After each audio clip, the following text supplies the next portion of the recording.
No one can see when you're dancing like that. She dances when we do the intro. And she's looking at the camera. I don't know if she knows that no one can see when the video is up. Welcome, everyone, to another episode of Talking with Debbie and Friends, a podcast sister series to our cooking show, Cooking with Debbie and Friends, that we shoot and live stream right here on Sundays at 12 noon. I am Travis Townsend, and this is my lovely wife, the host of the show, Debi Gutierrez. Hi, everybody. Thank you so much for coming on. When you're coming on, just give us a quick hello. Let us know that you're watching. And, if we don't know where you're from, let us know where you're from, because we get new viewers every week. So that's pretty exciting. Yeah. Yes. So, just a real quick recap of what we did. Last week, we talked to Ian Ward, who is a performer out in Las Vegas, and Las Vegas is opening up. They're at 50% right now occupancy. So Ian was talking about some of the small supper clubs that he's doing, and Vegas is coming back slowly but surely. So and that's good news. Here's a shot of Ian, conga line, rock and roll conga line, and also his new group, Ward and Maeve. And then, of course, you guys may remember we played his single, which is called True Love, and that can be found on his website, Apple, Spotify, or wherever you get your music. So check it out, Ian Ward. And he was a great guest. Great. He's in the Vegas room over in Las Vegas, right off the strip. And he'll be at the Nevada with a new show, a tribute to John Lennon. Yeah. Oh, that's going to be so good. Yeah. All of the songs that just John Lennon wrote and sang. And I want to show one photo. Look at this, guys. This is our last date night. That was our last date night. We went out to go see him, and we were at the Bourbon Room here in Hollywood, and it was such an experience, and it was a great date night. Yeah. I don't think we would have done anything different had we known that it would be the last. No. It was interesting, and Ian talked about being this performer where he went out in the audience and they would eat people's foods and drink from their beer, and here we are. Not doing that anymore. Nope. So why don't we recap the last cooking show? The last cooking show we did was corned beef tacos. And people doubt me. Corned beef and a taco, come on. And we're having, our guest tonight does a show about tacos. Yes, he does. So we did these corned beef tacos, and I made the corned beef in the really rich dark ale, and then we shredded it. And then we put it in a good corn tortilla, a nice charred corn tortilla. And it's served with a red cabbage, lime, pickle, and mustard. Yeah. So it's like a deli sandwich. It's like if, an Irish guy goes, "Oh, I brought my corned beef." And the Mexican goes, "I have a tortilla." And the Jewish guy goes, "How about some great mustard for my deli?" Went? So it went in my head. And we made a lovely salad to go with. And I'm anxious to hear what our guest has to say about my corned beef taco. But until you try it, you really don't know how fabulous it's very good, actually. Yeah. So should we say hi to some people? Yeah, I was just going to say, let's say hello. Of course, my dad is the first one in there. Hello, Richard. Hi, Richard. Suzanne. Hi, Suzanne, all the way in Texas. Robert Snow over in Colorado. Hey, how you doing, Bob? Hope Aaron's sitting there with you. Hi, Eva. Thank you for coming back. Hello, Joe. My Uncle Joe. Hey, Mike and Linda. Thank you so much. Ria Kanemacher. Hello. Yeah, Robert, it was a good time. Hey, Tina. Hey, Debbie and Travis. Love your hair, Debbie. Look at my hair. Okay, slow down. I love it. I want everyone to see the curls because I love your curls. I know. So hi, Tina and Monica, and of course, Diana Eagleson and probably Bill hanging out. Yeah. So I see that there are some more. I think I counted more people than commented. That is on the little number there.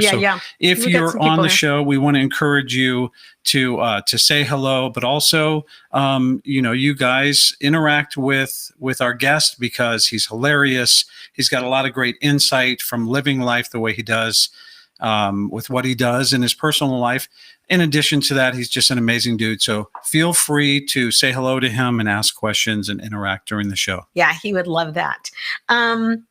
So without further ado, shall we bring on our guest? Yeah. And can I tell you, people were emailing me questions. You can tell that. Can I tell you, people were emailing me questions a couple weeks before this interview even happened. Yeah. So people are excited to see him. Yeah. So tonight we have a wonderful guest. His name is Jesus Trejo. Jesus is one of the fastest rising names in the stand-up comedy scene.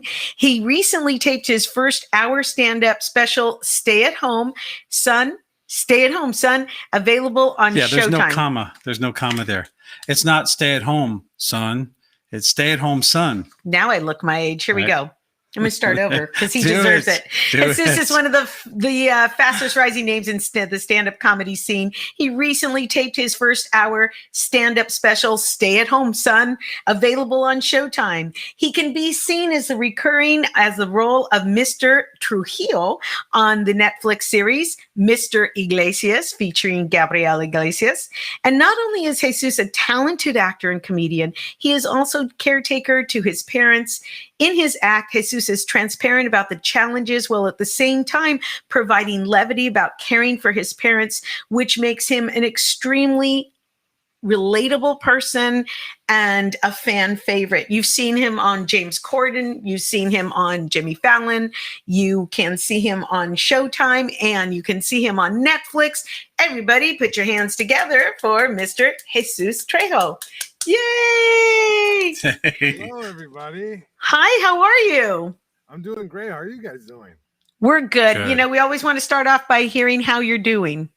I'm doing great. I feel good. You know, not a lot of sleeping as of late, but for good reason. You know, I've been working on some projects. So, I mean, yeah, I feel great. I mean, if I'm going to be tired for that reason, I'll take it. You know, I feel really good. Yeah. Awesome. A good tired is a good tired when you put your head on the pillow and go, whoo. Plus, as a comedian, we're used to taking comedy naps. That's right. Yeah. You got to take the little comedy naps and open up the mind a little bit. I love comedy naps. And sometimes when I'm on stage, I'm thinking, which nightgown am I going to wear to bed tonight? I cannot wait. I cannot wait. I can never figure out what nightgown to wear to go to bed. You know? Decisions, you know. So in the back, by the way, you guys. Oh, thank you. Thank you. Love it. Yeah, we've produced over 70 shows, cooking shows, because I realize that there are a lot of people like me that, you know, we're home and we're cooking at home. And at the beginning, a year ago this time, stores were getting their shelves just emptied and there was a panic. And I told Travis, I know how to get people through this. We'll get through this together. So that's what we're doing. They're saying it's a little hard to hear you. Is there a way to turn up your sound just a bitty bit? Can you guys hear me okay? Is that a little better? You know, Jesus, it is, it's a little bit better when you're leaning forward. Okay. And I want to mention, you're very handsome to look at, so don't worry. You can get right up on that camera. Guys, he's in a beautiful building, and the sound was even a little bit worse out there, but just gorgeous place where he's working and doing some creative stuff.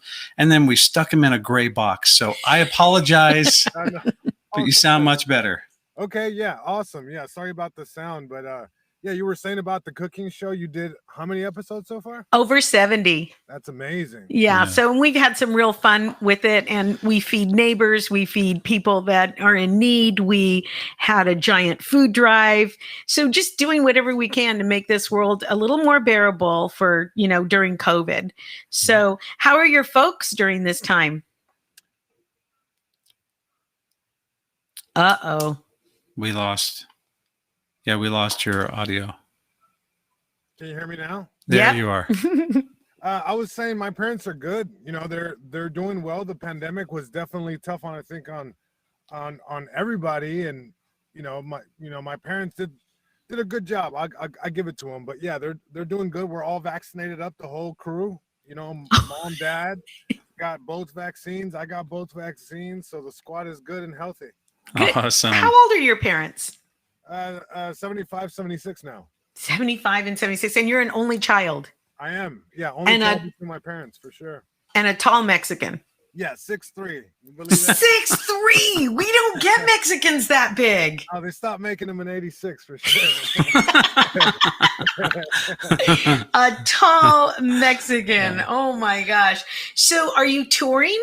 I mean, we saw some clips of you in an outdoor. Were you in a pickup? Were you in the back of a pickup? Oh, what you saw there was that was my late night set that I did for the Tonight Show with Jimmy Fallon.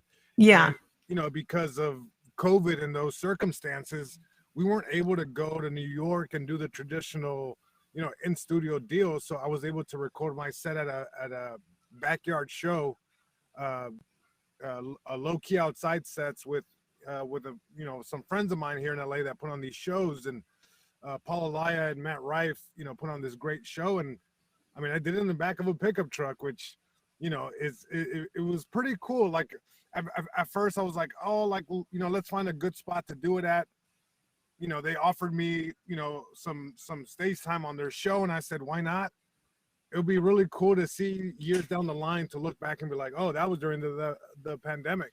Right. And it was a flawless set. I mean, it was flawless. Very, very funny. And I know those TV sets are hard to get together because usually, you know, you go to LA and you hit the store, you hit the Laugh Factory, then you go back and you hit the store again, and then you hit the Laugh Factory again, and you just run that set to perfection. And did you have that luxury to run your set? I did. I was very fortunate that I was able to like tour most of the pandemic with Bert Kreischer. I was able to open, you know, some of his shows. I did 3 legs of the tours that he did last year. So I was able to run it at the drive-in theater setups that he had, which was interesting. You know, we're used to playing in clubs and small rooms, low ceilings. That kind of is like the most conducive environment to stand up, but to now go out on a stage and perform to cars, and people are inside the cars. I mean, certain cities were a little more, you know, open with the rules, so people could sit outside, and you know, you can kind of hear the first row of cars there. But I mean, some cities you were literally playing just to, you know, cars, and people were inside, so you just kind of had to, like, in your head, you're like, all right, the timing is here. There's supposed to be a laugh here, and I mean, that's rough. I struggled. I mean, I'm not gonna lie, I struggled pretty bad. But then, you know, after the third show, I kind of had adjusted what I needed to do timing wise, and it played a lot better than it did the first 3 shows. I'll have to admit, for sure.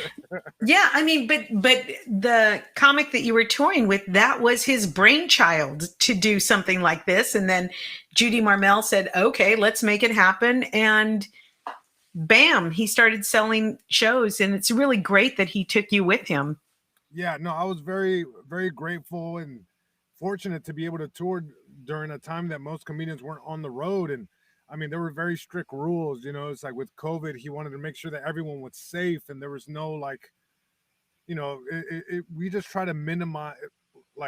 Everyone worked really hard to minimize any risk, and the risks were high, of course, you know. So yeah, we were in a bubble. We got tested before we left. We got tested when we came back, before we went home to our families. And you know, whatever he did, like, in planning that out, it was a success. The guy's a genius. I mean, flat out, he's able to, you know, he just has a different amount of brain fluid than most, I think, because he was able to decipher this thing and figure it out. To how do you tour during a pandemic, which no one has ever lived through? No promoter has ever had to figure out these obstacles, and he figured it out. It was really impressive, and the shows were amazing. I mean, they were all great, and yeah, we got to, you know, there was not a lot of hanging out with the audience, but you know, the feedback was really cool. And did you travel by bus or by plane? We were on a tour bus, so everyone was just kind of stuck to the tour bus, and you know, it was like, you know, we ate on the bus, you know, the whole thing, our whole existence was in this bus, you know, and we would show up to a town. There would be, you know, hotels. If we were going to be there for an extended period of time, we kind of get out, stretch a little bit. Yeah, it was really cool. It was my first time ever touring on a bus for comedy, you know, stuff. So it was definitely a big dream of mine to tour on a tour bus, and you know, I was very happy I got to do it opening for Bert. When was that? What months were you out there? It was at I mean, all throughout the pandemic. I mean, because I had toured with him the year before, the Body Shots, a world tour. I did a couple legs of those, and then that turned into the Hot Summer Nights tour, and it like one tour stopped and the other one started almost right away, and then the pandemic happened, and there was maybe like a month or two of downtime, but then he picked it back up because he was able to figure out, how to tour. Like the business side, I don't get, but he was able to pull it off with the promoters and the agents and the venues and the bus and everything. So it was great. Yeah. I think the two of you too share a really hip audience that are open to new ideas. That helps. That helps. Yeah. So, sure, I'll go sit in my car. Now, do people like light up their lights or honk their horns, or? It was a little bit of everything. I think initially people wanted to honk during the show, and it's just kind of like, oh, you can't do that, guys. That's a little tough. I'll never forget it. It was like a first show. This is the first show for everybody, and I'm like, it was I believe it was Dave Williamson on the tour bus as well, and I think it was Shane Torres was the other comedian. So it was the three of us opening, and then Bert comes on and he does his act. So we all flip the coin for it. I'm going first. I go up there. I'm like, let's see how this goes. And we were in Greensville. I think it was in Greensville. Beautiful, drive-in movie theater. That's where we were performing. They set up a stage for it. So, I go up there and I'm like, so I walk out. I'm like, hey, everybody, how's it going? And turns out they couldn't hear me. Later, I found out because people kept sending me messages on Instagram. They're like, hey, we couldn't hear half of your set because there was a Vin Diesel trailer playing up top. So they were seeing Vin Diesel, and then the sound cut on, and I'm probably talking about mustard or taking care of my plane. So I'm like, yeah, I don't know if people were laughing or not. Probably not. They were probably laughing at the situation, and it was just I remember just like being sick to my stomach, going, this feels like early year stand up, and I'll never forget it. It was hilarious. That's like those first Zoom shows. You're just watching them go, oh, this is so rough at first. Now, later, when people learned how to use the technology, when comedians learned how to get cameras and lighting and make it look like a good show, Mike Cano, who just popped in, said you're one of his favorite comedians. He's one of the ones doing it right. Mike but Cano. Yeah. Yeah. So it's I can imagine those first few shows are probably pretty difficult to get through.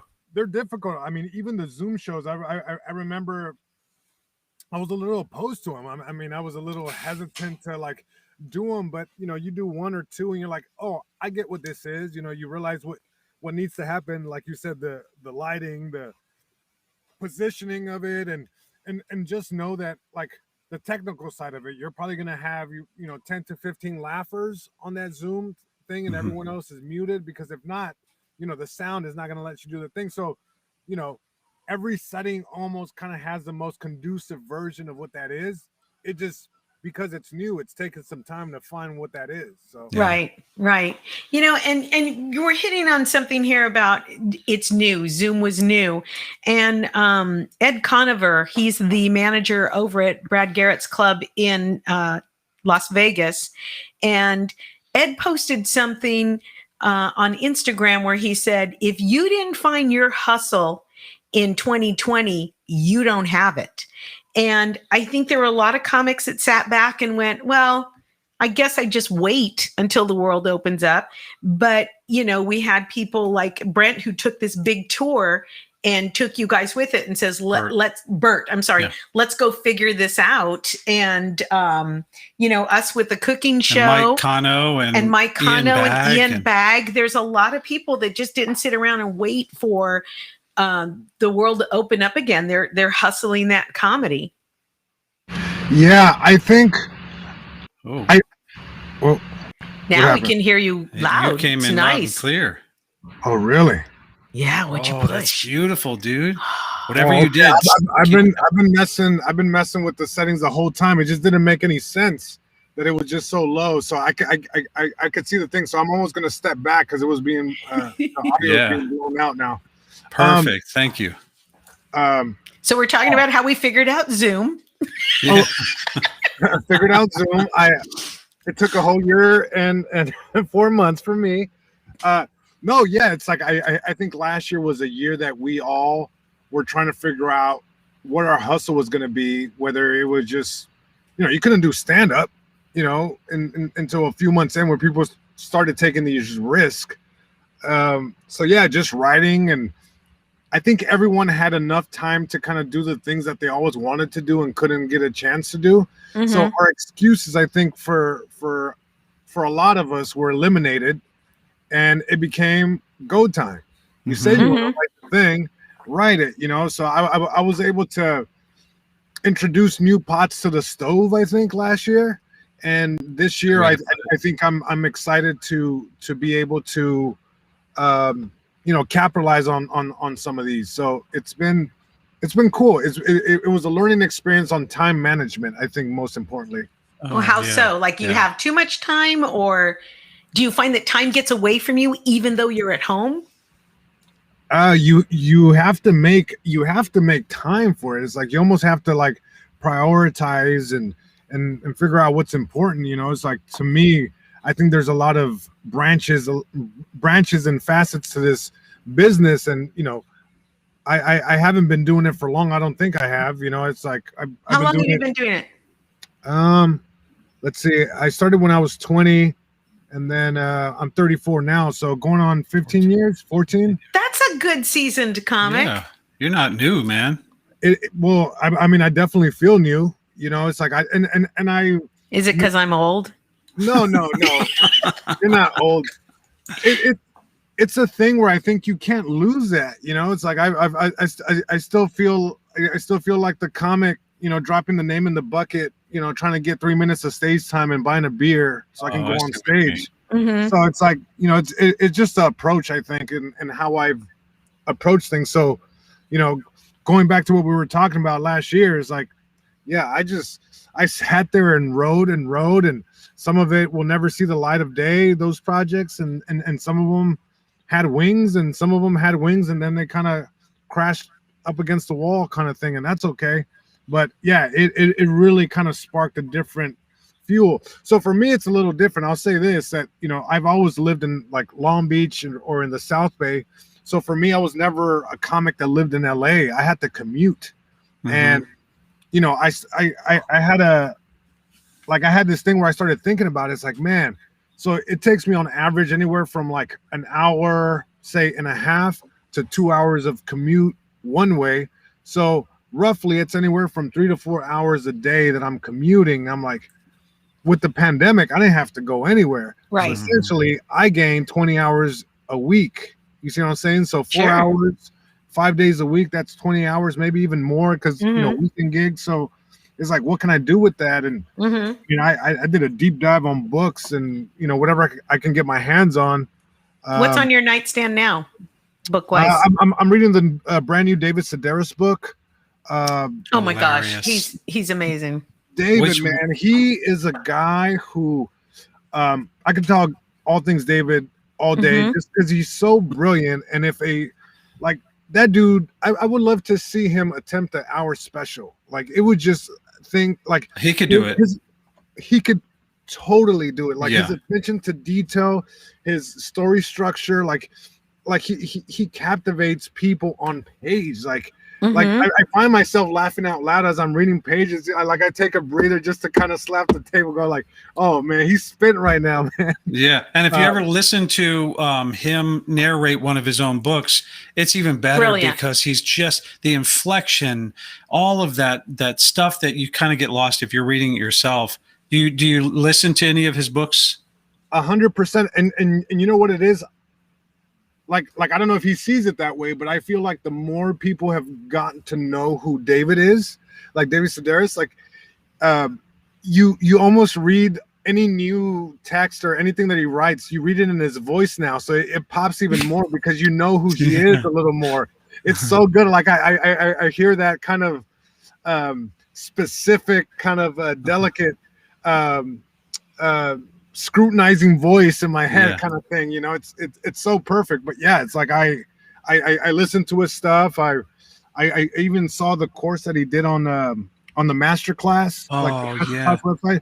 He has a whole thing where he just kind of talks stories, and he talks to his sister. And man, you're a super fan. Yeah. I mean, well, yeah, that was just like one person. But again, we had a whole year to really like learn about these people, you know, sure, and writers, and really study to, you know, see what works and what doesn't work. And you know, and everything to tie it back to stand-up, everything that I did a deep dive in was to, you know, move stand-up along. You know, it just helps me tell a story better, a joke better. Just paint a better picture.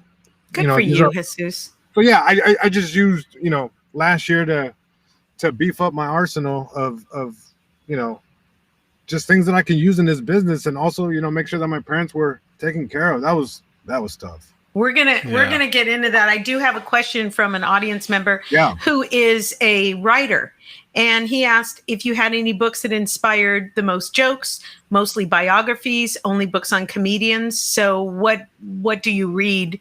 Besides, what other kind of stuff are you reading? I read everything. I read everything, and like anything I can get my hands on. Like biographies I think are a big one for me, just because I like to see how, like, what their process is for certain things. I'm fascinated how they got there, because, you know, as we all know, there's more than one way to skin the cat, you know, as the saying goes. So, you know, I think you really learn that when you read all these biographies. It's like Malcolm Gladwell I really like, because he kind of dances this line of like storytelling, but also kind of making you see things like almost like shifting a paradigm. You know, you think one way and then you hear him kind of explain, you know, an idea or a premise. You're like, okay, I could see, you know, how he arrived at this, or how he backs up certain claims in his book, you know, with proofs kind of thing. So I like stuff like that. Finding the Big Fish is another great book. That one inspired a bunch of stuff. That's still a book that I go to time and time again. And it's just it's a book that you can kind of apply to different situations throughout life. And let me see, it's like there's a Finding the Big Fish. Yeah, Finding the Big Fish by David Lynch. It's just there's an audio version of it as well. But if you get the text, it's something that you can go back to time and time again. There's a chapter there, the clown suit. You know, where he talks about the clown suit is like, you know, sometimes as artists, you know, he's a director and screenwriter. He's like, we spent so many years trying to shed this clown suit, and he talks about the clown suit being like this rubber thing, right? And, you know, over time we want our art to kind of tell our truth. So you spend time taking it off, but you've been wearing this rubber suit so much that it gives this rancid kind of smell to your skin. So that takes some time to wash off as well. Even though you've shed the clown suit, it takes time to kind of, you know, get the smell off of you. And I think I applied that to like stand-up, because it's like, you know, the first few years of stand-up, you have this notion of comedy should be this way, or, you know, you have your inspiration. So you tend to sound like, you know, somebody, and then, you know, the more you work at it, you get closer to finding your voice, you know, what it is that you really want to talk about. I think that this has been a very important time for comedians too, because you don't have an agent or a manager trying to tell you what to push in your act and what your point of view should be, and here's what they're looking for, and let's shoot it to the back of the room where the writers are. We can just develop and just talk and have this, you know, come out organically. And I've been saying, shame on me if I don't come out of this pandemic without, you know, a solid 30 minutes of some new stuff. The hard part is, as a comedian though, is getting out there and saying, does that relate? Do you feel what I'm feeling? Are we going through that together? And I think that's what makes what we do so hard. You know, it's like, you know, what you and I do, Debbie, like, it's so hard, like for us comics to, like, comedians cannot create in a vacuum. You know, we're kind of dependent on the audience. There's this ping pong rally that exists, you know, the seesaw effect of, you know, we need the audience. You know, a musician could play in the background at a food festival, at a carnival, and they're okay, and it's still a conducive place for them. A novelist could sit in a room, light a candle, and just write until their hand hurts. A stand-up comic can write, but you don't really know if it's funny or not, because you almost have to test it in the field. You know, you kind of have that, you have to bring that data back, you know, mentally of, I've done this joke a dozen times, works most of the time. Oh, this kills all the time. So now you move that to the, you know, main act. This joke sucks in the main act. Let's get that out of there. And this one halfway works. So that's better than what I had. So it's like, you know, there's a lot of, I hate saying the praise, but it's like a lot of moving parts, you know. It's like, sure, no, absolutely. Yeah. And, you know, and you don't have that option to get off stage and have another comedian hand you a cocktail napkin where they punched a joke, you know, or, you know, what you have to do. I get where you're going with this. All you have to do is flip it this way. See, we don't even have that camaraderie to have somebody help us, you know. Yeah, in the clubs, you know, you definitely see it where, you know, somebody will, you know, text you, they'll watch you from the back of the room, they'll text you, it's like, oh, you know, here's some tags, here's some this. But, you know, for the most part, stand-up is very much a lone wolf sport. You know, you have to kind of figure out what you want to say and have as much as of one's voice in the joke, and we know where we want to take it. It just, you know, I'm going to use a lot of quotes today. I just realized. That's okay. You know, Ben Hogan, golfer, you know, he had this great quote where he's like, you know, how'd you get to this level of playing golf so well? And he used to say, you know, you got to find it in the dirt. And I think for jokes, you just have to find it in the dirt. There's no easy way. You just have to go up there and start digging and keep swinging and swinging, and eventually you find it. Sometimes they take longer than other jokes, or sometimes, yeah. And you never want the easy joke. I mean, I'm guilty for sure of having the easier jokes early on, but you know, sometimes I really rack my head in finding what that other joke's going to be. Yeah, and we don't learn anything at all from a good show. We learn nothing from a good show. No, and you know, isn't it crazy? Like, we know we learn nothing from a good show, but we spend so much time chasing them. It's like we learn more from the worst shows, and it's like those are the ones that we're like trying to avoid at all costs. Right. And something I want to talk to you about is relatability. Now, with me, it was always the kids, and I've been doing comedy 27 years. And nice. So they were babies, you know, when I started. And so I would tell the story of them being babies, and then middle schoolers, and then, you know, high schoolers, and now adults. And there was a relatability factor where parents would get it. They're like, oh, been there, done that. And I saw you work your magic at the Improv in Hollywood, and the Improv had opened up the room. I think they worked with AARP, and it was just for caregivers. And it was a night for caregivers to come in, turn off their phones. They brought in food trucks and dessert trucks, and Jim Brewer was headlining, and you were there. You were featuring. I think I opened. I don't even know what the lineup was, but I don't remember the lineup, but yeah, I do remember we were on the same bill for sure. But you hit that, and I don't think I did a great job, because again, no, you killed it.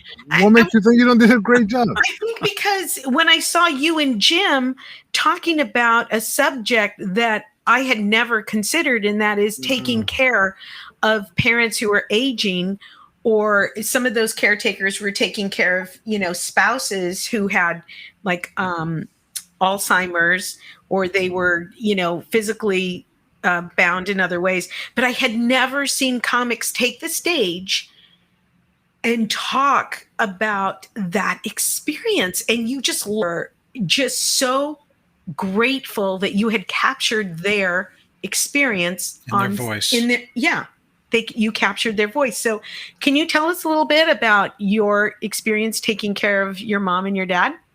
Yeah. You know, I'm a caregiver first. I say that because it's like, it's like, as I got older, I was faced with a lot of moments of decision and, forks in the road kind of thing.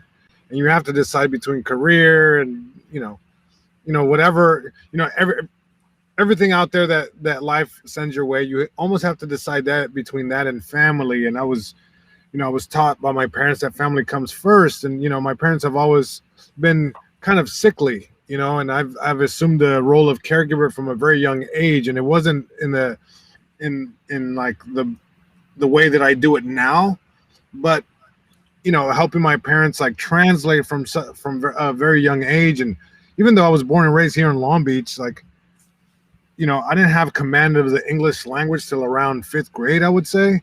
That's when I had command of it. And you're still learning, but my first language being Spanish, and me realizing the help that my parents needed. My parents had very little to no schooling in their own language, much less in English. They come to a country where they don't understand the language and that kind of stuff. So they, as they're navigating life, I had to assume the role of almost like a guardian of sorts, where you have to fill out paperwork for dad's business, going to the bank and, trying to figure out what my dad needed, to cash a check and that kind of thing, or going with my mom to like the doctor's office, and sometimes translating conversations that you as a, 11-year-old don't want to translate for mom.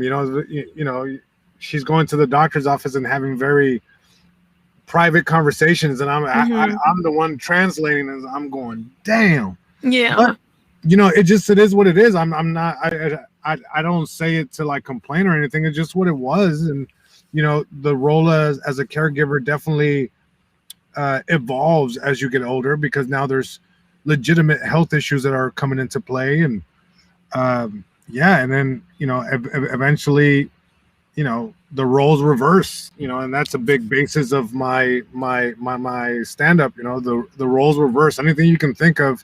Can you share some of that? Yeah, absolutely. Like, I'll tell you guys this story. So my mom wanted a new walker, and she had the aluminum kind that folds out, tennis balls, the works. And she's like, I want this, I want the new walker. And I'm like, well, what's wrong with this one? This one looks pretty good to me. You need, new tennis balls. We'll get you new tennis balls. That's not a problem. And she's like, nah, my friends in the apartment building, apartment, whatever down the way, they got this walker where you can sit down, and it has wheels and it has brakes. And I remember hearing my mom say that the walker with brakes. I'm like, Mom, how fast are you going out there? You need a walker with brakes. Maybe you don't need a walker after all. It's like we'll put some speed bumps in the apartment. You're cutting the corner from the bathroom to the kitchen pretty quick. There's skid marks on the tile, Mom, from the walker. But she kept asking for this walker, and it was she asked for it at a time where work was a little slow for me, and I was like, dang it, I was like, I kind of want to show up for my mom right now. And it kept making me think, like, and this is an example of like how the roles reverse. Yeah. When I was a kid, I wanted a BMX bike. That's what I wanted, with the number, with the handlebars that's fun all day, around and around, and I wanted pegs on my bike so I can jump up and grind on the handrails. I was a fat kid. I was never gonna grind, It's like I was never gonna do tricks on this bike, but that's the bike that I wanted. So I kept thinking about it, and I was like, man, I gotta get this. Because my parents bought me the bike, but it was a version that they thought was close to what I wanted. It was very different, it was a whole thing. But I still got a bike, so I'm like, this is my chance to show up for my mom. So I go and she knew exactly the one she wanted. It was like a Nova. It's like the brand is Nova, and it has a butterfly because it has like, she kept saying, I want the walker that has a little bag for your things out front, and you can sit down when you're tired walking. So I'm like, man, I really got to get this dang walker with the wheels. And she's like, I want the red one. And I'm like, oh man, that sounds expensive. I kept thinking, it's like, Tesla charges more for the red collar. Like, I hope it's not the same thing with the walkers. Oh my God, you're killing me. So her friend walks by one day in a red walker, and I just take a picture of it, and I go down to the medical supply spot that I go to where I pick up the diapers and the, all the stuff that I need, for my folks. So I go in there and I talk to the guy. I say, hey man, I'm looking for a walker, with wheels and stuff. And, I'm looking for this one. He's like, oh yeah. He's like, come through. So he shows me all these walkers that they have. And he's like, look, we don't have that one. He's like, but we have this blue one that's actually a little better. I'm like, it sounds expensive. He's like, no, it's actually cheaper. It's like $40 cheaper. I said, great, let me take a look at it. So we take a look at it, and it actually was better. The tubing was bigger.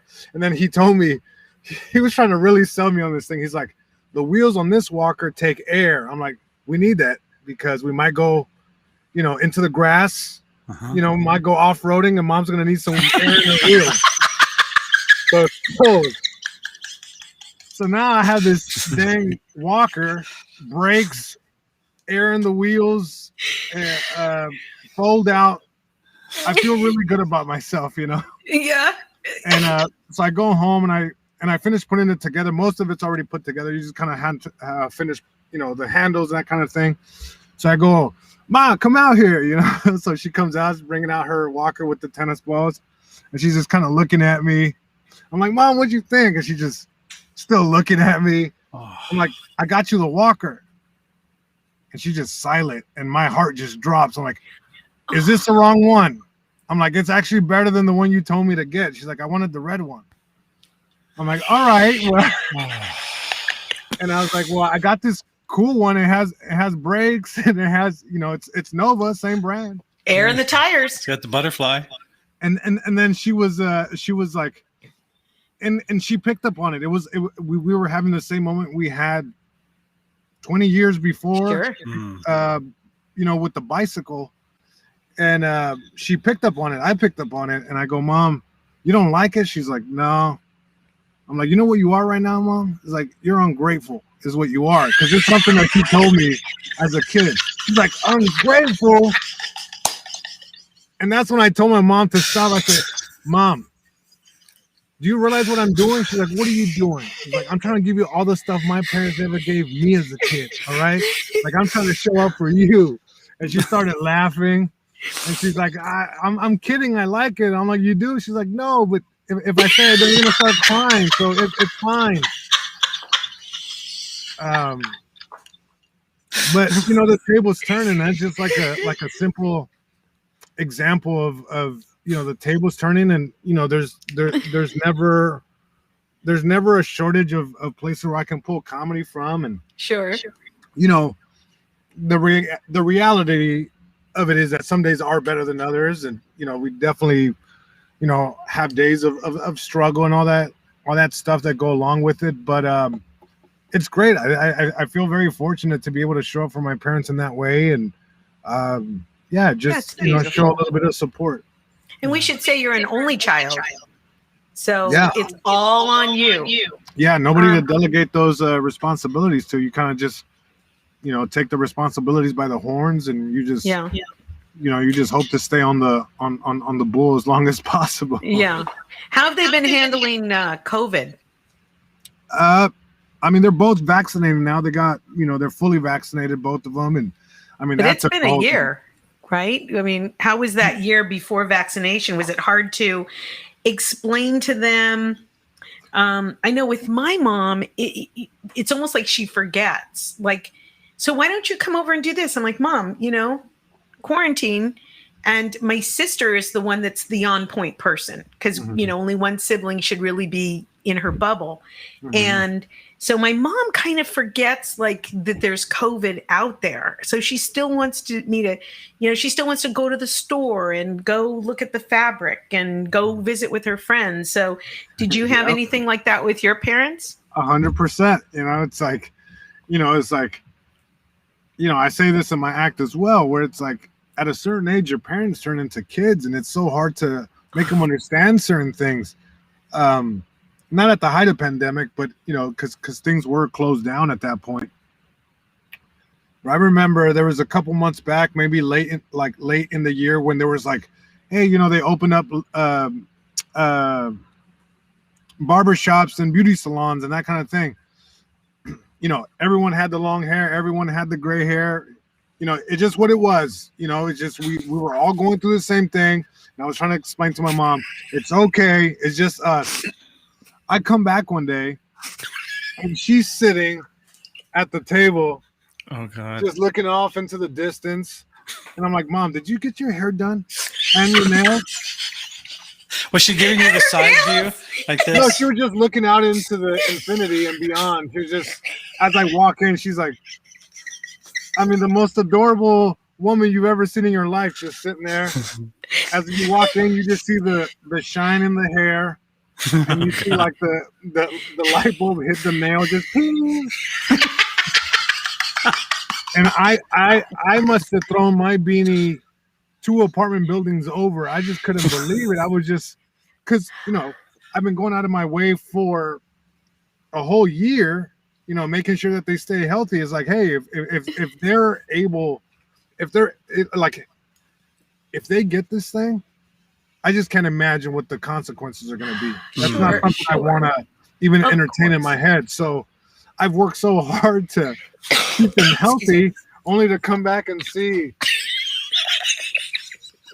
Doña Señora over here. See, Latina Pantina. And I look at my dad. I'm like, Dad, what's up? Why is she have her hair done and her nails? She's like, well, she wouldn't leave me alone. She kept, just in my ear all day. So I had to take her. I'm like, you're just as much as at fault as she is. It's like, and I'm like explaining to them the whole thing, and my mom's like, no, I know, I know it's bad, but she's just still like fluffing up her hair even more. It's like, it's just hard to get them to understand. I mean, getting the vaccine was tough. I think my mom was a little more on board. She was having really. She had a rough go of it from like October to like January, just with her own health issues and stuff. Mm-hmm. So we wanted to get her vaccinated as soon as possible, and my dad was kind of like opposed to it. He didn't want to do it. He just, just skeptical. Just my dad's an older man, and he's kind of stuck in his ways. But long story short, I was able to bribe them to go get a thing at Dodger Stadium. And it only cost me, I had to buy my parents for 2 days in a row. We had to go to Jack in the Box on the way back from the vaccine. Stop and get the sourdough grilled chicken sandwich, the number 11 with fries and a bag of Coke. And we were making the deal the whole way. He's like, that's what we want. That's what we want, the number 11, sourdough grilled chicken with the bacon and the Swiss cheese. And then he's like, that's what we want. And my dad's like, I'm like, all right, you guys can have that today for lunch. You're not supposed to eat that, but that's what we'll have for lunch.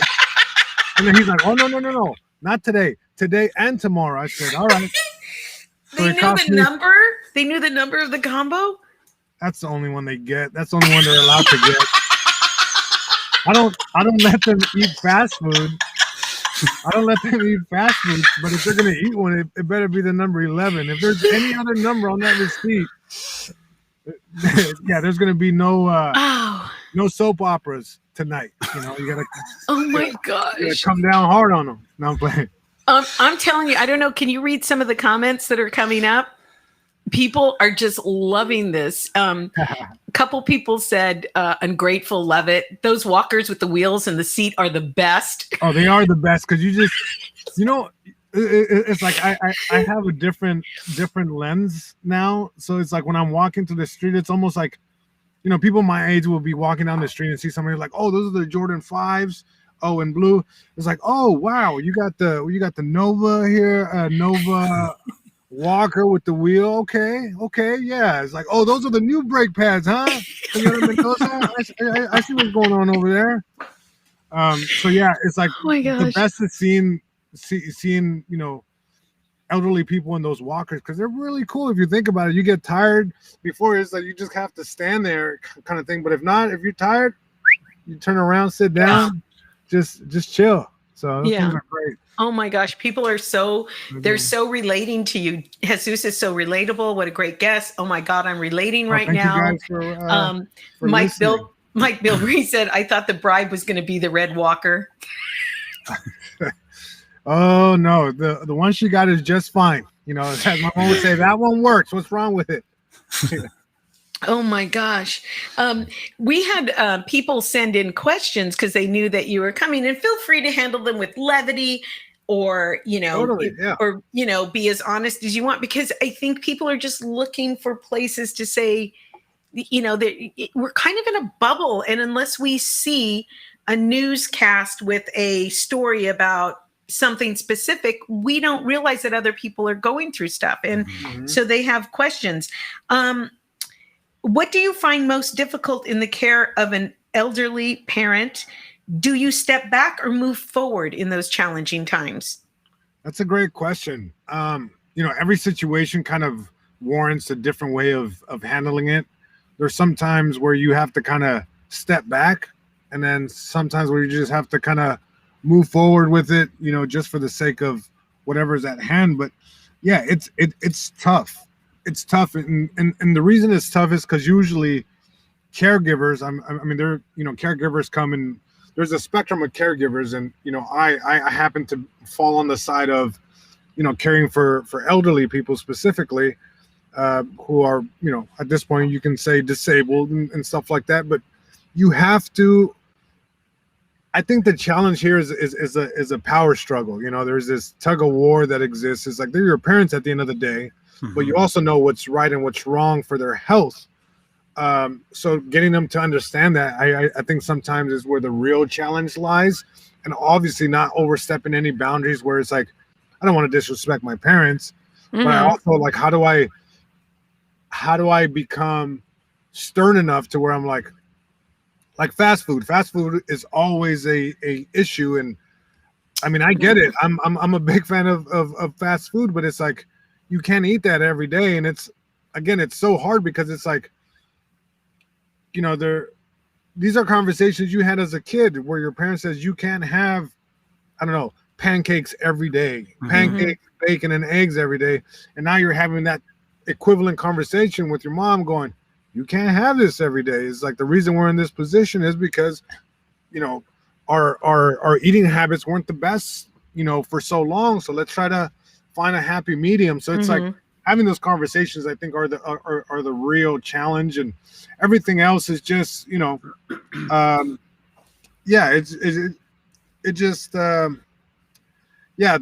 rest of it, taking care of someone, is just kind of understanding, when to step in and when to step out, because at the end of the day, they are adults, they can make decisions.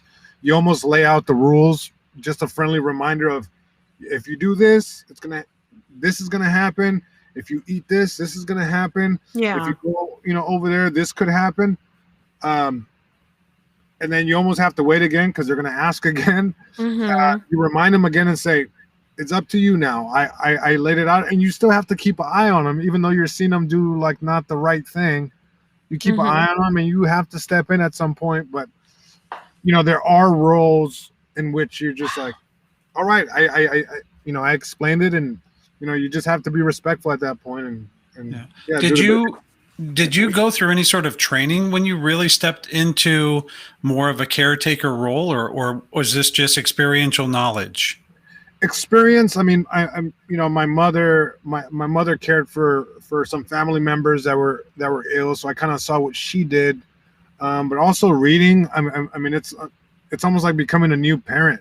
It's like you do a lot of reading because this is a new experience that you're kind of hit with. The only difference is that your newborn child that you're helping, instead of raising it, it's like you're helping somebody age gracefully. So it's like, how do you do that? And there's a ton of literature out there. Yeah, with dignity. And there's like stuff online. You just kind of Google stuff and you just see forums. Like I spent a lot of time reading and taking my mom to like the hospital or the doctor. You learn a bunch of stuff, but it's a challenge. Yeah. Sure. Do you have rules about things like TV time, what they can watch? I mean, it was, well, no. It sounds like this, like he's a parent. 10 minutes a day on the iPad, Mom. Here's the thing. No. With COVID, And especially with, masks being so politicized and COVID being politicized, there's so much on the news that could scare people. And I know my mom tends to have it on all the time. And, so did you have any rules about, TV time, or are they tech savvy? Do they have phones? Do you have any? I'm just thinking of the rules raising a teenager and how you wanted to keep them safe from society. Yeah, I mean, there's definitely now, it's like, there's definitely conversations that we have at length of things that they hear on the news, and it kind of scares them. Sure. Or it gives them anxiety, and they're kind of like worried about some things. So it's like we have those conversations at length, and we try to kind of debunk whatever they're fearing, and or maybe bringing a little more clarity to it as much as I can bring to it. So there's that.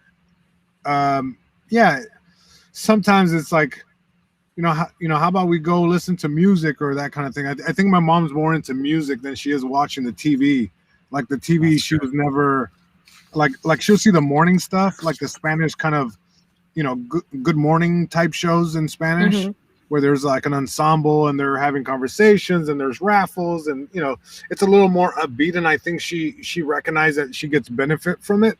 And then news and that kind of stuff, she could tell, I think, now that it's like she'll listen to it a little bit. My dad, I think, is able to handle it a little more, but music, I think, is a big thing. Sometimes I think that's helped my mom with her particular condition. Listening to music, it just kind of eases her and calms her down, as opposed to it helps with memory too. Now with the advent of like a Spotify or Amazon type of music things, like whatever artist she can think of from back in the day or a particular song, I can find it for her. So we're listening, like, I took a music appreciation class in college where, you study Chopin and, that kind of stuff, like that era of music. And you go down through, different, songs that they composed and that kind of thing. I'm kind of having that education, but on the music that my mother grew up listening to, Jorge Negrete, Cornelio Reina. These are artists that I think most people my age don't even know who they are. They know Lalo kind of Guerrero. It's like Pedro Infante, maybe people know. Antonio Aguilar, of course. These are more of like the ones that popped really big, but to really know like those, I guess, quote unquote, not smaller, but just less known artists has been really cool. So it kind of gives us something to talk about, because sometimes I do sit there cracking my knuckles. I'm like, what do I, talk? I want to engage with my mom sometimes, but I don't know what to. And most of the time is Spanish. Yeah. Well, they did a test where they brought in what do you call them when they first came out? iPods. There's a movie called Alive Inside for those that have Alzheimer's, and they were showing how these people who were basically nonverbal, they had no activity at all. When they put the iPod on them with music from their childhood, they would literally come alive, or their teenagehood, and start singing, and then they would start talking in very, very coherent long paragraphs and sentences. One man didn't even know his name. Yeah. Then he listened. Yeah. And who did he listen to? I can't remember who he listened to, but he came alive, and they said, "What's your name?" He said his first and last name. And you know what my first job was? And this and that. And I used to date so-and-so, so it really sparks the memory. So we have a couple other questions. My mom just tonight got angry with my siblings and myself because we told her she could no longer drive. How do you take part of your parents' independence without offending them? Yeah, that's a tough one. And again, this is just your opinion and how you know. Yeah. Yeah, no, that's a tough one. I think I've had a conversation with my father along those lines, and it's maybe taking a break, it's like or finding the best time for them to drive, or am I able to go with them? There were some health issues with my father at some point, and I remember it's like, hey, we need to take a break, from driving, especially at night. I said, so, kind of putting those parameters and him Mm-hmm. understanding what that was. And, I urged my father to definitely get some rest before he kind of left the house and needed to drive somewhere, just so I know that he's well rested. He has the energy and the attention span to, take on a busy day of driving. But yeah, that's a tough one. And yeah. And then like anything extreme along those lines is like you almost have to bring in the primary care physician and just kind of have those conversations. Sometimes scheduling those, not necessarily for a specific doctor visit to check on something, but just to have some conversations. So we do have that with their different doctors and stuff, and just sometimes hey, we'll see you in 3 months. No, I'll see you in a month. It's like you kind of have to jump in as their advocate and be like, no, we'll see you in a month, just so we can brush up, because if they say it, it's different. Right. If I say it, just like when we were kids, it's like if another grown-up told you the same thing that your parents did, you like listen to that a little. You were a little more inclined to listen to that adult than your parents. Remember Pilar with the pacifier? And we couldn't get her to stop using the pacifier. And then her pediatrician just picked up the pacifier and said, Pilar, you don't need this anymore, and threw it away. No issue. Done. And I think sometimes it does, if it's coming from a doctor, the primary, caregiver being the doctor. It'll reinforce, but also they can be the bad guy. You don't have to be the one saying no. Yeah, they can be the bad guy. All the time. Yeah. Yeah. Exactly. Another one from Monica. How do you handle a parent with depression who is old school about therapy? Yeah, I saw that one. That one's a really good one. And I think there's a fun way to go about it. And, depression is a very serious, thing that happens to our elderly loved ones, more often than people think. But I think it's attitude, when you pick up that, a loved one is kind of headed in that direction who's elderly, it's almost like, you have to visually remind yourself to walk in like, hey, how's it going? Kind of like, tone, just so, human nature, I think is set up in such a way that we want to copy. If somebody comes in and say, hey, you're like, hey, or if you, just as us, if somebody popped in to your kitchen right now was like, hey, you're like, hey, like, but if somebody's like, hey, you're like, hey, you almost give it a beat to find out what's going on. And, I think we can definitely affect our loved ones, attitude for the day. And it starts early when you're like, hey, how's it going? And you can kind of see the signs and get their mind off of it. Music is a big one. It keeps, depression away. And also, which I know it's hard. I know a lot of people are busy, but I struggle with that as well. But finding, some time in the day or at night when you get home to have a conversation, like sometimes they just need to unload, and therapy sometimes isn't an option just because of culturally that's not something they're into. Church helps a bunch.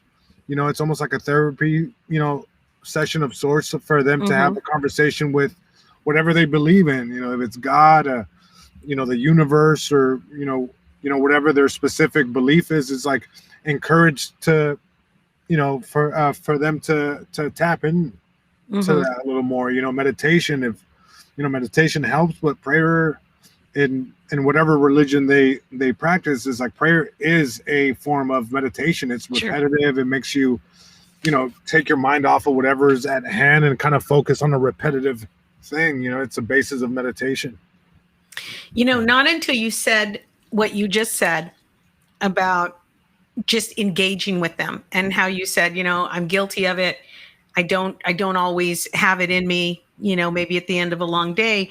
And I had a conversation with my sister yesterday, because she is the caregiver, and I know that it's a lot of work for her, and with COVID, even more so.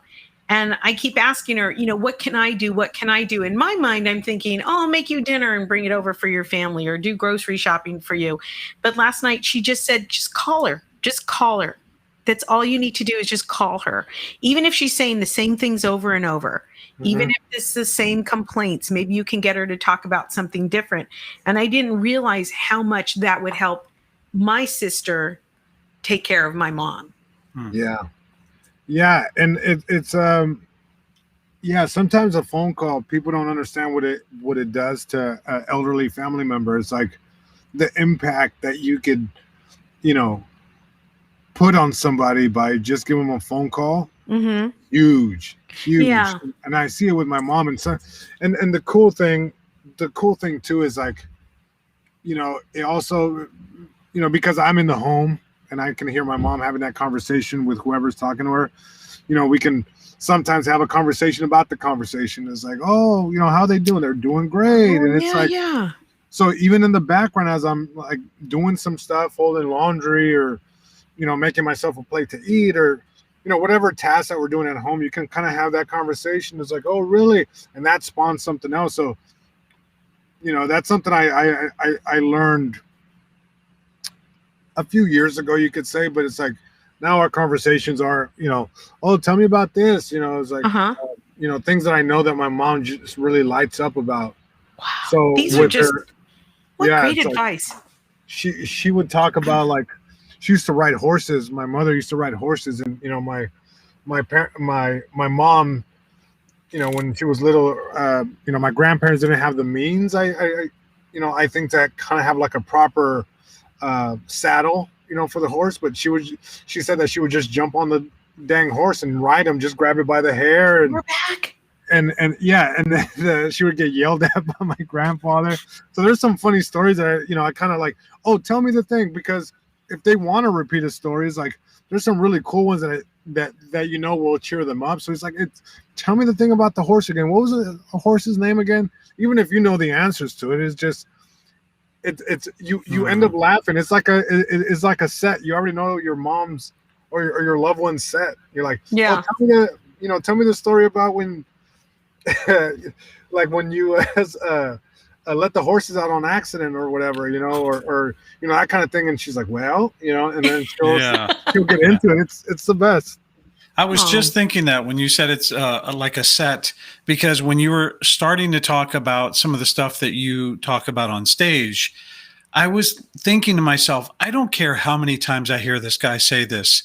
It's hilarious. And it's very, very unique, this perspective that you've got. So when you said that about drawing out those stories that light up your mom, it totally clicks. That's their set, and those are things that they like to talk about. Yeah, that's a great way. Know your audience, and in this case, what can turn around a day for your loved one, and maybe it's that story. Maybe it's who sings this song again? Oh, so and so. Really? Did he sing any other songs? And then it becomes fun. It's like I found some songs that I find songs on my own now, and sometimes they just pop up. I just kind of go random into my Spotify. I have a Spotify and not a Netflix. Because I'm just that much more into music, where I could just sit there and just type in stuff. And I'm like, do you know who this is, Mom? She's like, no, I've never heard it. So we listen to it and we almost talk about it. It literally is like my music appreciation class all over again. And she's like, I don't really like that sound. I was like, oh, why not? It's like, the story and the song doesn't make any sense. I'm like, oh, I guess you're right. Let's listen to it again. So it becomes like two music heads almost, talking about music. But I honestly am learning most of the time from my mom, because it was a different era. Sometimes I'm like, oh, I know who this is. So-and-so did this. Or my favorite is when we're talking about music, a song will come on. My mom's like, I saw him live in, Guadalajara, and this year, and it was me and my sister. We went down there, and we were able to go over there, and he was great. Or my mom was like, oh, I wanted to go to some concert he had, in whatever year, but we didn't get to go. And it's just like these sidebars that my mom would kind of hit me with sometimes. I'm like, man, that's crazy. I didn't know that. You are so patient, dude. And you're just, I'm just collecting all these thoughts that you're saying. For example, my mom loved the wrestlers. She liked to go watch the wrestlers. Yeah. And so she loves to tell that story. And I've told the kids, your Nani loved to go watch wrestling. Her and my Nina would go watch wrestling. And I'm sure she would love to tell that story. Yeah. How about your dad? How do you connect with your dad?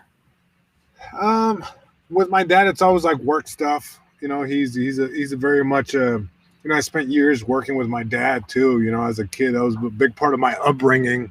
You know, having my dad's a gardener, so I would go out there and work with my dad a bunch. So, you know, sometimes we like recall stories of, you know, travesuras that I would do as a kid working with my dad. It's like, remember when you did that? And I'm like, oh yeah, I did do that. You know, jokes. You know, my dad likes to joke around. It's, you know, Mexican dad jokes. They're very different. We're like, oh, I don't really get that one, Dad. You know. But yeah, it's a very similar but yet a different, you know, relationship with each of them. But you know, we make it work, and you know, at the end of the day, it's like it's a team dynamic. You know, it's like my parents. You know, I do what I need to do in the morning. You know, my morning usually is dedicated to them first few hours of the day and make sure they're good, and I go out, do my thing, and then I come back home and kind of take care of whatever I need to take care of with both of them, make sure they're both taken care of. And then some days I'm not able to leave, you know, my place. I'm able to stay home and I have to work from home, and it's a little more challenging, but you know, you figure it out. You know, it's like you fix your shot, you don't fix the rim. So it's like, you know, you show up and you play on whatever court the day brings, and you know, you get ready to go. Gosh. Wow. You know, you are so amazing. And one of our listeners, Diana, said, you know, larger families have siblings they can pull from. You know, so you handle health, you handle finance, you handle grocery shopping, I'll take care of the household. So who do you turn to when you need help? Because you're everything. You're the person that wears all those Or hats. even just a break. Or a break, yeah. That's, I think, my biggest challenge, you know, and over the years, it's proven to be one of the most difficult things to, like, you know, as of recent, there's a lot of, you know, conversations about self-care and, you know, make sure you're taking time for yourself. And, you know, sometimes it's hard, but I think I'm very fortunate because it's like I do something I love. So even though it's a lot of work sometimes, and, you know, you get caught up with certain projects, you know, trying to meet deadlines and that kind of thing, it's still fun because it's something I wanted to do since I was a kid. So yeah, maybe the hour's a little long, but you know, you still enjoy it. But yeah, it sometimes it's hard. Yeah. Yeah. That's something I'm still trying to figure out. So it takes time, and you know, I'm getting better at it, but I think I have a good group of friends and colleagues who back me up right now, and you know, we're making the dream work. So well, if I can say, you know, we've been following your career for a long time. In fact, Debi wasn't even in the car after that AARP event. She was calling me, telling me about this amazing young dude. Tall Mexican. Yeah, tall Mexican. And so we've been a fan of yours for a very long time. I had the pleasure of meeting you in San Antonio last year at the Hot Comedy Festival. Was that the last time you got up and did a set like that? No, I toured with Bert right after that. You know, that's kind of like the pandemic. But that was the first time you and I met, right? Yes, Travis. Yes, yeah. Yeah. I'm sorry. Go ahead. I interrupted you. Yeah, and all I was really saying was, you know, you mentioned having a good group of guys around you. Anna Maria just said some insurance companies provide respite care, but the balance. It sounds like you've got a good balance. You've got your head right with taking care of your parents with love and respect, and on the other side, you're chasing and catching some pretty big dreams. And doing some really amazing stuff, dude. I'm trying. I mean, it's just, you know, you kind of just put one foot in front of the other. You just put blinders to a lot of the things. And, you know, you hope you can, you know, be able to give your parents, you know, something they worked so hard to get. And for whatever reason, they weren't able to attain it. So you do the best you can. And again, it's like, you know, your listeners are so kind. I'm looking at the chat. It's like selfless man is. It's like I don't really look at it that way. People are very kind. I appreciate that, but almost a thing that you don't think about. It just, it's just something that, you hope to give back. It just makes sense for me. And I know there's people out there who are like, I want to, but I can't, or that's fine too. There's no judgment. I just happen to be in a very particular situation where I'm able to do what I'm doing for my folks. But yeah, it's like we all find a way. Everything works out, and things have a way of always working out. And I do believe that to be true. And sometimes, some things take a lot more digging than others, but you'll eventually find what you're looking for, in the dirt. And, sometimes, life is always like that. You can't always buy the red walker. Sometimes you find the blue one, and it's just cool. And that's okay. Yeah, but put the pegs on it, bro. Give her a chance to grind. To grind. She's like, what, is that a Nova there? Yeah. Oh, I knew we were going to have some fun tonight with you, but I did not realize how impactful your story is and how beautiful your spirit is. And I really think, people are writing such nice things. And I really believe that just the little things that you've told us are going to help families, and we're going to feel a domino effect within the family. Yeah. And, everyone's doing the best they can, and even if it's, they're struggling, or if it's not the right thing, it's like, you just have to trust that, you'll land on the thing that makes sense for your situation and your loved one. If you're a caregiver or a caregivee, you just kind of have to, go through the journey, the process, and, everything works out, everything works out. And, big shout out to any caregivers or caregivees out there who are watching this. It's like there's a lot of them. Yeah. And they're talking now about how much you're helping them. Are your parents proud of you? Do they realize what you do? And I don't mean it because they're older. It's just like, my mom's very much about all three of us. So yeah, Debbie has a TV show, but you know what, Monica this and Mark this, and like, she just kind of makes sure everybody has their, even playing field. So, but do your parents, are they proud of you? Do they brag on you? Do they watch you? That's a little tricky. That does become a little tricky because I don't know that they fully understand what I'm doing. There's still kind of a challenge or a disconnect that exists between what I do and having my parents really understand what I do. Yeah, so that is a recurring kind of issue, I think, in my household. I think they're proud of me in their own way, whatever that is. It's a different generation, so they show it a little differently. I'll say it that way. But yeah, it just, you almost have to do things, for your own sake because, you want to do them and that kind of thing. And, it takes years for you to, it takes years for one to be like, it's like, you have to, I heard this somewhere, this is not mine. You have to allow yourself to be misunderstood, So sometimes, even though they don't get what you're doing, because like I could tell my dad, I was like, hey, I did this. He's like, wait, I don't really get it. Like I'll give an example. Like when I got passed at the store and the name went up on the building, that was a big deal for me. Deal. But, I worked a few years there parking cars, at the comedy store. That was my job as a door guy at the comedy store, parking cars. And, my dad just couldn't compute why I would leave a college degree or leaving a promising future in the business world to go park cars, that the payout was going to be your name on the wall. Is like, so as you can see in that example, that's pretty hard for you, like for my dad to get. And my parents went to my special taping. That was really cool. They got to stay for the first show, and they were a little tired. They're like, we want to go home and go to bed. I said, all right, at least you saw one of the tapings. Are you talking about the Showtime? What's that? Are you talking about the Showtime special? Yeah, the stay-at-home son one. I'll put this up here so everyone can see. Available on Showtime now. And Prime Video. Yep, and YouTube, I think you said. Yeah, it's available on YouTube. for I think it's like $6.99. You can buy it.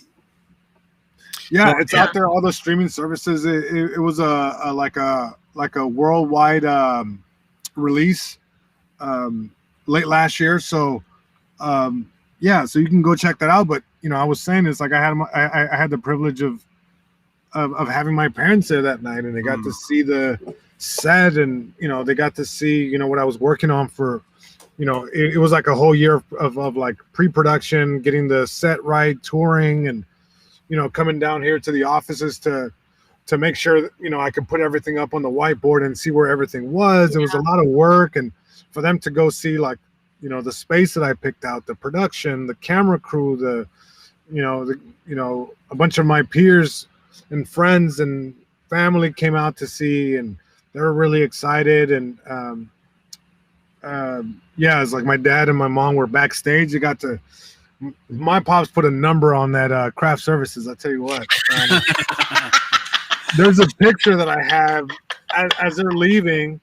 I'm outside. I got my mom here. My mom's in like my dad's not pushing the wheelchair correctly because he has one arm with a box full of snacks. He's kind of pushing it. So I'm like, Dad, I'll help. But they ended up taking a picture, and he's trying to hide all the snacks that he's like taking. So you could see the box of snacks sticking out from behind my mom's wheelchair. My dad's like, "Hey, what's up?" And my manager was like, "Did your dad? Is that your dad?" I'm like, "Yeah." He's like, "Oh." I'm like, "Yeah, he's taking a lot of snacks." He said, "It's all good. It's your production. I mean, it's all good." And my dad's like, "So I can take more?" I'm like, "You took enough right there." Like, the production company was kind of scratching their head. There was a guy working there, and they refill the craft services table.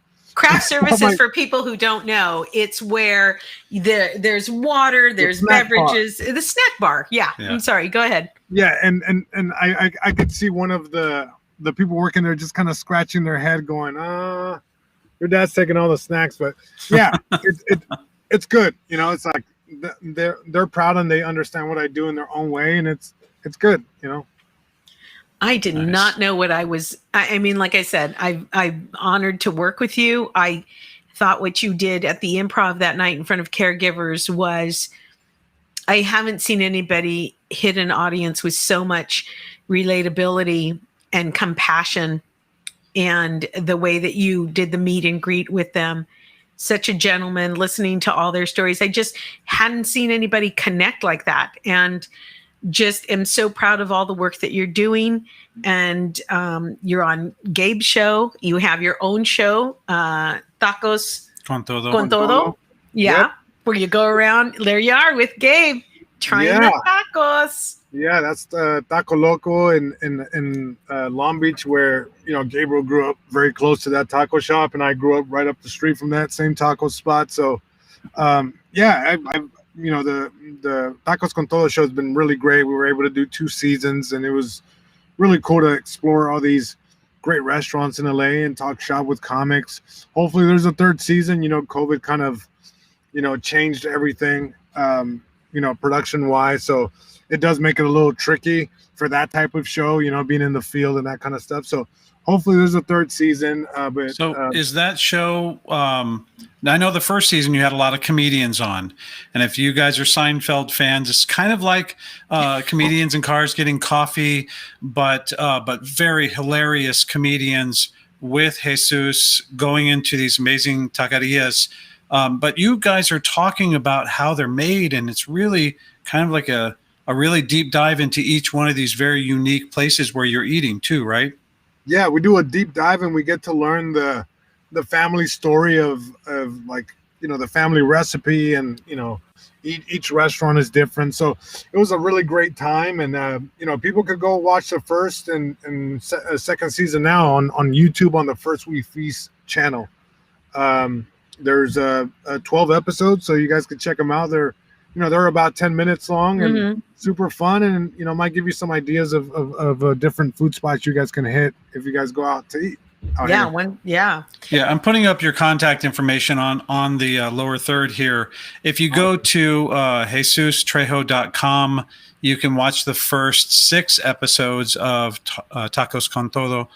but also check out the YouTube channel. What was it again? First We Feast is the channel. And First We Feast. And then you can find the show Tacos con Todo within that channel. Somebody wrote, we love Tacos con Todo, Nicole. Yeah. And she also wrote, that's Coley, yeah. And she also wrote, one of my all-time favorite comics. His story is also so moving.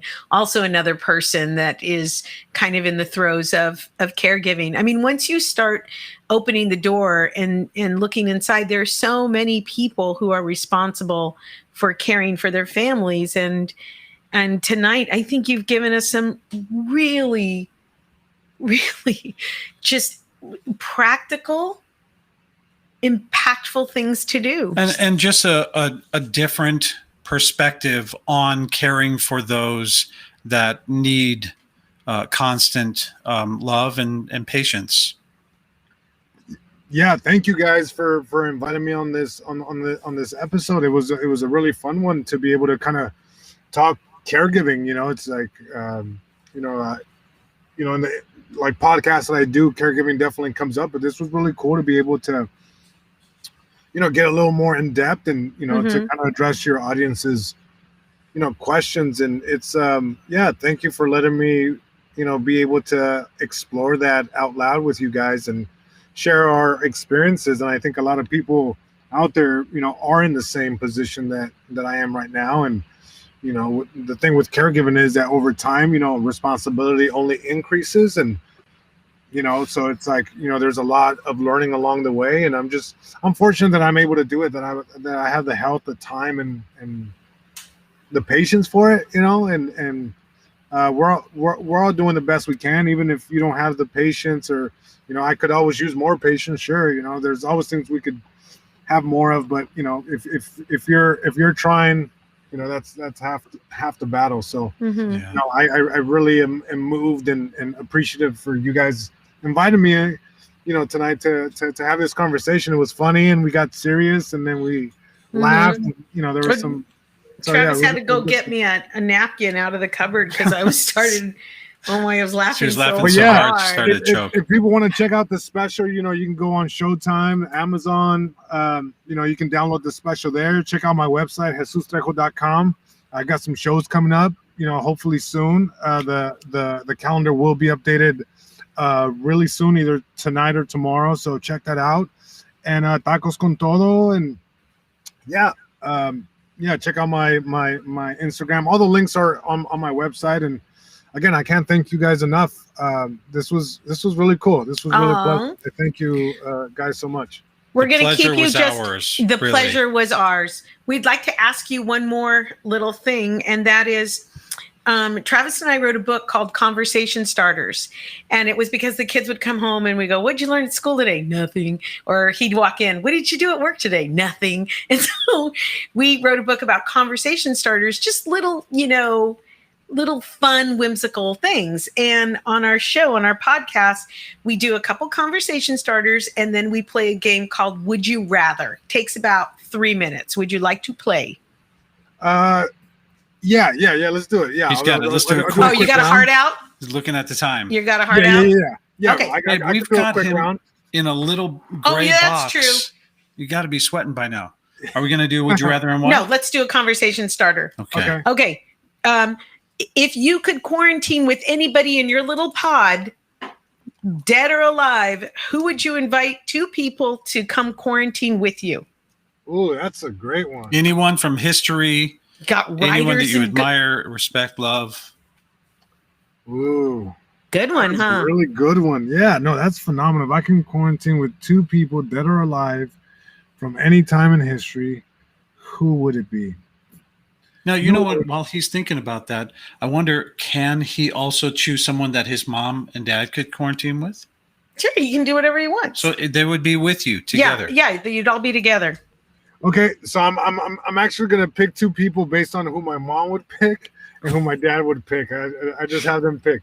You are so selfless. The first one I invited to the pod would be the singer by the name of Cornelio Reina. I mentioned him earlier. My mom just loves that guy, and he had such a interesting story. And I think it would be great where I'd be like, hey, you want to serenade us? You know, you want to play a song for us here? My mom would just just yeah. And then as far as my dad, oh, that's a good one. He would probably there's a couple of people that come to mind, but I think the boxer Cesar Chavez. He's such a huge fan of Cesar Chavez that I think my dad. Would be hilarious to have my dad leaning in every so often and just ask him, it's like, what was going through your mind during this fight? And back in the day, it would just be funny to have my parents geek out in that way. I think it would be so hilarious. Well, you are just completely lovely, and we encourage our audience to go and buy the special and go to Jesus's website and support him any way you can. We certainly will. We adore you. We thoroughly respect you, and you have been one of the most insightful guests on our podcast, and I know our audience thinks the same. Yeah, for sure. Well, thank you guys so much again from the bottom of my heart. Thank you for letting me come on and yeah, just have this great conversation with you guys. So thank you. Thank you. Appreciate it, Jesus. Bye, Jesus. Bye. Have a good one, y'all. Everyone, thank you for listening. Thank you for your comments. See y'all soon. Take care, man. He's so sweet. It doesn't surprise me at all that he chose someone to quarantine with that his parents would like. You guys, do me a favor. In the description below, if you're watching this live or if you're watching this on Facebook or YouTube later, you can click the links to go to JesusTrejo.com. Also, Facebook.com/Jesus Trejo Official.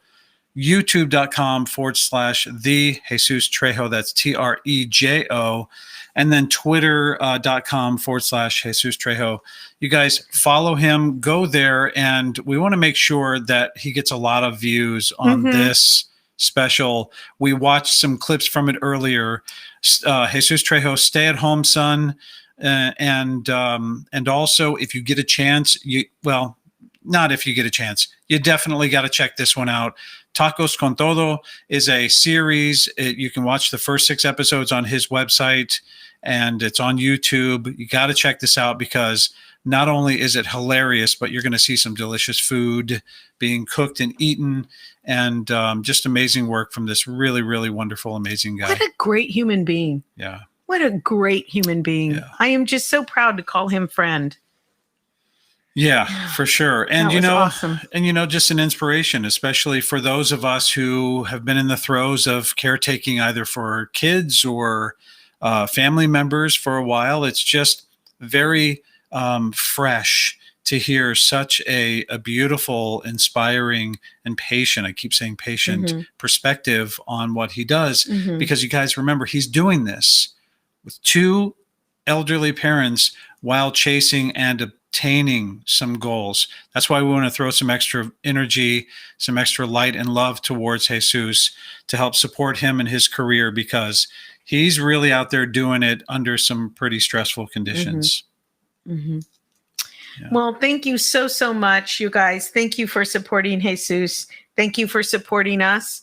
Thank you, especially those of you that live, far away, because we know we're keeping you up. We don't want to keep you up any longer. You need your beauty sleep. Well, let's just say goodbye to a couple people here. Suzanne says thanks, and so needed and such a great inspiration. Definitely will follow. Your daddy, Janet my Kissinger father-in-law. Short. Yeah, Janet Kissinger Short. Yes, nice, a great guest. Great show. Thank you. Paula Gelman, Loretta Rohr, who is, in the throes of this right now with some siblings. Of course, my sister, who I adore. Me too. And isn't she great? I love her. My sister and I go once a week to go play on playground equipment. I know. And our dog attacks your feet. And Coley and Eva. Yeah, and Coley and Diana Eva.